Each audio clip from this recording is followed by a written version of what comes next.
radiothérapie a souvent fait peur, elle fait peur aux patients, et il y a eu des accidents décrits qui sont anciens. Il faut savoir que maintenant, en 2016, la radiothérapie en France est de grande qualité. Pourquoi ? Parce qu'il y a une bien meilleure définition des volumes cibles à traiter, ce qui permet une grande précision dans les tissus sains à protéger et de délivrer une meilleure dose sur la tumeur et donc d'augmenter le contrôle local. D'autre part, on a des moyens techniques maintenant qui permettent de donner la dose en sculptant le volume que l'on veut traiter de manière extrêmement précise, même au millimètre près, et même de tenir compte du mouvement de cette tumeur avec la respiration pendant les séances de traitement, ce qui est un élément essentiel puisqu'on diminue les marges de sécurité autour de la tumeur, donc on diminue la toxicité.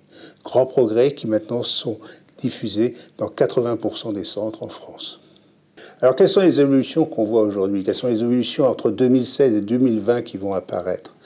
Il y en a plusieurs. Les progrès de l'imagerie et de l'informatique sont essentiels. On peut fusionner les images venant de l'IRM, du scanner, de la médecine nucléaire pour définir les volumes à traiter. C'est d'une grande précision et on va pouvoir, avec l'évolution de la tumeur en cours de traitement, adapter la radiothérapie. C'est ce qu'on appelle la radiothérapie adaptative.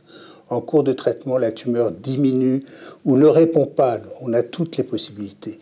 Et on va pouvoir s'adapter à la réponse ou à l'absence de réponse en changeant le volume à traiter ou bien en changeant la dose à délivrer. C'est une évolution majeure qui va se développer dans les années à venir. Autre progrès, c'est le développement de nouvelles radiothérapies.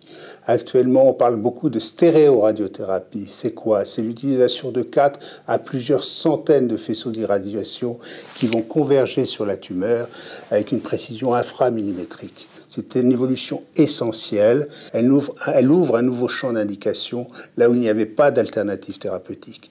Des petites tumeurs du poumon inopérables à cause de l'état général, des tumeurs hépatiques, des réirradiations en terrain déjà traitées. C'est donc un champ d'exploration extrêmement important et majeur. Et enfin, à terme, plus ou moins court, on verra arriver la vraie médecine personnalisée en radiothérapie, tenant compte de tous les éléments. Les antécédents du sujet, sa pathologie, les données histologiques, la génomique, les données de l'imagerie, et ça c'est fondamental en cours de traitement pour voir comment adapter la radiothérapie. C'est tout un champ d'exploration énorme qui va s'ouvrir dans les 10 ans à venir et qui seront développés au sein du CARPEM.